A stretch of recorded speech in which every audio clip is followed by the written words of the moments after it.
Hey guys, today you join me out in beautiful San Antonio, Texas with the brand new F-150 Lightning. Now all the buzz has been around the top trims. However, if you guys are on a budget, this is the base F-150 Lightning Pro, designed more for contractors. So in this video, we're gonna take a quick little walk around and show you guys exactly what you get for your $40,000.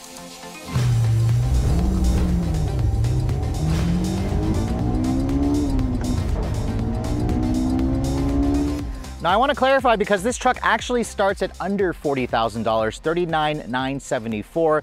And for a base model truck, Ford has thrown in a lot of equipment. This vehicle, this trim is designed to appeal to, I guess, more contractors because you can only get it with certain features, and you also can't get it with some of the top trims like on the Platinum or the Lariat, some of those top high-end features. But you can see there's the front end of the Pro. It has a completely different grille. You can see it's more of like a cheaper looking plastic. I think it actually still looks good. This is a dark blue called antimatter blue that looks a little bit black in certain lights. You can see all of them still have these full LED headlights. You even have an LED daytime running light, a LED turn signal, LED low and high beams. Then you can see this little outline for the daytime running light looks pretty good. Although unlike the XLT and up trims, there's no LED light bar that kind of connects the two headlights together. So that's certainly a much more, I guess, conventional look. It's not quite as premium, but still looks really good. This thing is still instantly recognizable as an F-150. You still get the usual things like the tow hooks in the front. You do have some functional air vents in here. However, the grille has been completely shut off. And then once we get past the grille, the one thing I want to show you guys really quick is you still get that mega power frunk. Now, it's still power actuated. It takes a second for it to open, but just check out the space in here, guys. This is a game changer in the industry because it has 14.1 cubic feet of space, or about 400 liters of space. This floor can actually hold up to 400 pounds. So I actually had a chance to put 2 roller bags in here. My camera guy, my editor, also put his bag in here with our backpack. It all fits. You can see even the base trim comes with these power outlets at the front. You have 4 of them over here. You have a USB-A and a USB-C. 2.4 kilowatts is actually standard. If you guys want to upgrade it for $1,000, Ford will sell you the 9.6 kilowatt Pro Power onboard kit. This right here is all lit up. It even has an emergency escape button. It's a really huge game changer, the largest frunk that I've ever seen. But since we're under here, let's go ahead and talk about some of the specs, because the Pro version comes standard with the standard range battery pack, which means you have 98 kilowatt hours. And Ford has actually upped the power slightly versus when they first showed us the Lightning in the base form. First of all, you get 230 miles of range, 452 horsepower. That is more horsepower versus what you get in the F-150 Raptor, the high-performance off-road capable version of this truck. You still get the same 775 pound-feet of torque. Ford says this should get to 60 in about 5 seconds. If you guys want to see our full driving impressions on this and the extended range battery pack, be sure to come back on May 11th at 6 a.m. Eastern Standard Time, where we'll upload a full driving impressions review, because right now there's an embargo on driving impressions. If you guys also want the extended range model, you can get it on the Pro, which Ford wasn't originally offering at first, but that'll extend the range to about 320 miles and also give you 580 horsepower. The frunk is definitely the best part. I mean, really, you've never seen anything like this on a truck before, and I think Ford said that engineering the frunk to have that much space was the biggest design feat for the actual engineering team. Now, looking around the side profile, you can see this looks like a conventional F-150. Ford still is only going to offer it as a crew cab configuration with the shorter 5.5-foot bed, which means it's around 232 inches long. This is about 15 inches longer than something like the Rivian R1T. So it's a more usable truck. You're going to get the usual space in the back seat. You can see the wheels also on the Pro. These are actually a really attractive wheel. I think they look better versus the Lariat's rims. These are an 18-inch wheel wrapped in 275/65 all-terrain tires, or it's kind of more like an all-season tire, but it has a little bit more of an aggressive tread. Michelin, you can see Primacy cross-terrain tires. These are actually a really good tire. They're going to make for a good ride quality, nice noise suppression out on the road, because remember, this is an electric truck, there's no noise. In terms of charging, all F-150s, Lightnings, they come standard with DC fast charging. This vehicle runs on the 400-volt architecture, and it is lacking a heat pump, but Ford says that they have done extensive testing in cold weather, and they're confident that the range of this vehicle will suffice for those of you who do live out in those colder climates. This will accept up to 150 kilowatts max. So essentially what that means is this model here, because it's the standard range pack, can go from 15 to 80% in about 44 minutes. Surprisingly, the longer range battery actually charges smidge faster, about 41 minutes in that same time period. I'm not entirely sure why, but it probably has to do with just the electrical system, where the standard range battery pack doesn't charge quite as quickly. Now, of course, being the Pro model, you do have less body colored accents. You have these gray unpainted mirrors and door handles. Luckily, you still have the LED turn signals. This one here has the tow technology package for an extra $1,900. It gives you the full 360 camera and the extra tow stuff, which I imagine most of you are going to want to do anyways. You can see, looking at the back, the suspension is now fully independent on the Lightning. So that's something that they had to do because you're still riding on the same frame as the gas F-150. The battery pack kind of sits between them, and they had to beef it up and strengthen it. So we'll talk about the ride and handling balance in our second video when we show you guys how both of the models essentially drive. You can see at the rear, the Pro model has a different look to the tail light. The XLT and up trims have an additional LED piece that kind of connects the two taillight modules together, kind of like in the front. You don't have that here. Instead, you just have a single taillight design, but it definitely looks different. You can see it's an LED turn signal, LED brake lights, LED reverse lights. You still have that little Lightning badge back here along with the side with the American flag, because remember, this truck is built in Michigan and it's not built in Mexico like Ford's Mustang's Mach-E. And then you can see the tailgate is not damped. You do have the available power liftgate or power tailgate in the upper trims, but this one here also has the accessory spray and bed liner for about $600. I'd highly recommend that.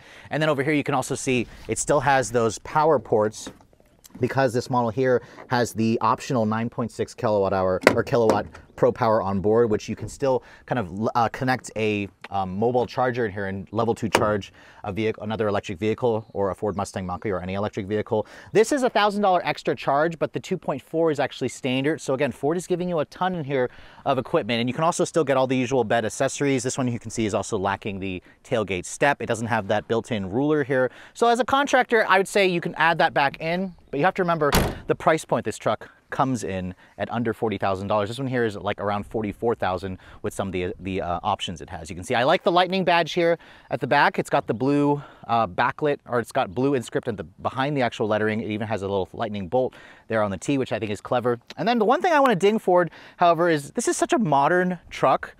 Why are they still using this? Like, this is for the AM/FM radio. I think that Ford needs to get rid of this because it kind of just cheapens the look. It makes it look like too much like a regular truck. And then you're probably wondering, does it have an extra charge port door here? No, this is actually just for looks. I guess Ford wanted it to have a little more symmetry. So they also put this little piece here on the side, on the passenger side, just to have it be matching on the driver's side. But let's go ahead and show you guys the inside of the truck. I'm gonna go over there, and Rob, you can kind of go over there on the passenger side. But you can see this is the all vinyl interior. It's a gray vinyl interior. This is the only interior you can get on the Pro model. And I have to say, for a base truck, it's actually pretty nice. Now, obviously, it doesn't have the luxury touches that you get in the Lariat or the Platinum trim, but this one's lacking running boards. For somebody like short like myself, I'd probably want that. The door has a really nice solid sounding thunk, and this seat only adjusts sadly in 4 ways. I can move it forward and back, and I can recline it, but there's no way that I can adjust the height. There's no lumbar adjustment. So remember, you might want to go to the XLT if you want a little bit more adjustability in the seats. You can see the steering wheel has lots of buttons and controls for the Blue Cruise. We'll go ahead and we'll turn this vehicle on. I want to show you guys the key fob for this truck. It's the same key fob for a lot of other Ford vehicles. You can see it's a fairly large key, and there's also a button here where you can open up the front. Just push that button twice. There's no, obviously, tailgate release because it doesn't have the option for it. And then the power start-stop button is right here where you'd expect it to be. If you guys go for the higher trims, Ford will option in that 15.5-inch screen from the Mustang Mach-E. But I have to say, this is the base screen. It's 12 inches. It runs on Sync 4, and it also has wireless Apple CarPlay and Android Auto. This is the screen you get for $40,000. This is incredible. It also even has built-in factory navigation, which is great. You also have a 12-inch digital display here, which is totally customizable. The one thing I don't like is the steering wheel is not leather wrapped, but remember, it's a work truck. You can't expect features like that. The steering wheel itself also is manual tilt and telescoping. Lots of adjustability with the range, so you can kind of get in this vehicle and get pretty comfortable. This particular one here also has the ability to fold the shifter down and kind of create... Just kidding, it doesn't actually have that ability.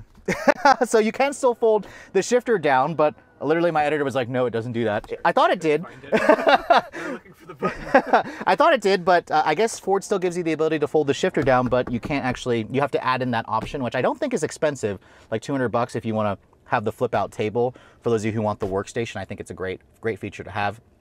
You still have, of course, some of the features that you get, like the trailer brake controller, this Pro Trailer knob here where you can kind of go in and customize things. There's your drive mode, so it's slightly different. You can still turn on the one pedal drive. It has an E locking differential, or it kind of mimics a locking differential, because remember, it doesn't actually have a mechanical one. Drive modes are pretty simple. You can adjust that there. And then if you go to features, this is where you can access things like the onboard scales, where this vehicle will actually show you how much weight is in the back. You can see the Pro will carry a little bit more weight versus the Lariat that I was in yesterday, 2,152 pounds. I think that's a really great feature that it's very handy, especially for somebody who constantly carries a bunch of stuff in the bed. And then you can also access a couple of things like the Pro Power on board. This will show you how much energy you're actually pulling from the front circuit, from the rear circuit. You can also set it to do a power reserve. So if the battery drops below a certain level, it'll essentially allow you to turn off the power so you don't drain the battery completely. And everything here works pretty well. It's just like the other Sync 4 systems. You have a separate screen here on the side that has all these different cards where you can kind of change how this looks while this side doesn't change. So again, for a base screen, I think this is going to suffice for a lot of people. The 15-inch screen gets rid of these controls for the climate, which you can see. You still have dual zone automatic climate control, which is incredible for a base truck. And you have lots of big knobs and buttons, tuning knob, volume knob, big knobs for the audio or for the HVAC controls, which is great. No wireless phone charging pad, however. Instead, you have two USB ports over there, an A and a C port. There's no lid that covers up to close this. And then you can see some of the materials here are a little bit cheaper. But let's talk about some of those materials, because the Lariat that I was in yesterday had really nice materials. This one, however, you can see it's been downgraded. This right here is all hard touch plastic. It is even hard right here for the armrest, so not really liking that. For those of you who want something a little more padded, obviously go to the XLT trim. The windows, front windows are one-touch automatic for the front, however not for the rear. Although I do like how Ford's using the same high quality switchgear with the chrome accents. It all looks pretty nice. Over here on the dash, you can see the material has a soft touch injection molded plastic with this faux stitching over here. You have some aluminum look trim. This is how you open up that secondary glove box. There's also a really nifty storage area over here, which on the higher trims, if you guys go for the B&O stereo, this would essentially be taken up by a speaker, which you don't have in the Pro model. The mirror you can see is surprisingly still auto dimming. I wasn't expecting to see an auto dimming mirror here on the base trim, which is nice. And then over here you can see tons of storage. If you open this up, massive storage amount of, or storage space here, where you could hide a purse, you could hide a laptop in there, whatnot. And these seats, for base seats, I think the vinyl actually, you know, feels okay. I mean, obviously it kind of feels like the last like school bus I was in, but it's going to be very durable. It's going to be easy to clean up if you guys spill anything on it. There is no sunroof available. You can see a ton of headroom in here, but unlike, you know, some older trucks, you can see Ford still threw in some LED map lighting in here, and also there's probably no ambient lighting in here. That's something you have to go for the Lariat trims. But let me hop in the back seat, show you guys that space. And you can see a ton of legroom back here, like 44 inches of legroom. So as a family car, this will certainly obviously still suffice. These seats still flip up. Unlike the upper trims, which gave you like some more storage over here, this is lacking that. But again, if you want to put something big back here, you could probably fit a bike back here, and you can actually have it in the cab. So that's also really great. There's a strap here that you pull. That'll bring the seat down. And then getting back here, you can see, I like how the floor is completely vinyl, so you can kind of get this dirty. You're not going to be worrying about dirtying up the carpet. You still have rear seat air vents back here, which is great. You have two USB charging ports, an actual power outlet back here, and a 12 volt. No heated rear seats, obviously. That's reserved for the upper trim. Door panels back here are still pretty cheap. And then no armrest here. That's something you get on the upper trims. And you can see the rear view, or the rear glass right here, is just one single piece. The upper trims have that kind of sliding window in the center. So obviously this is easy. This is a lot cheaper for Ford to manufacture, but without that sunroof, you can see I just have a ton of headroom space in here. But let's go ahead and take a look at the back again, because I want to remind you guys what this truck costs. I mean, yes, it's not quite as expensive, or it's not quite as nice as the Lariat or the XLT even, or the Platinum version, but at a starting price of $39,974, that's before the $7,500 federal tax credit. Now, Ford is probably going to run out of those tax credits later this year, unless the new administration decides to up that credit and change the terms of it. This one here with the tow technology package, the spray-in bed liner, this one's around $45,000. So $45,000 for a base truck with nearly 500 horsepower. Remember, 452 horsepower. This was showing about 225 miles on a full charge when we got into it, but we'll talk about that, of course, when we go drive this vehicle later on. But still, for 45 grand, this is one hell of a deal. And I think for those of you who are thinking Lightnings or electric pickup trucks are gonna be too expensive, Ford's about to prove you wrong, because this truck is going on sale this month. They're being built now. You're gonna have to probably order one though, because trying to find one at a dealership that you didn't order is probably going to be a tough proposition, and there's probably gonna be the hefty markups on these. But with that said, hope you guys have enjoyed this really quick, in-depth, detailed first look on the 2022 F-150 Lightning Pro. If you're also looking to see the latest cars I'm testing, be sure to follow me on Instagram at redline_reviews, like us on Facebook, and as always guys, please keep subscribing to the Redline Reviews YouTube channel for all the latest reviews. Thank you so much for watching. I'll catch you all in the next video.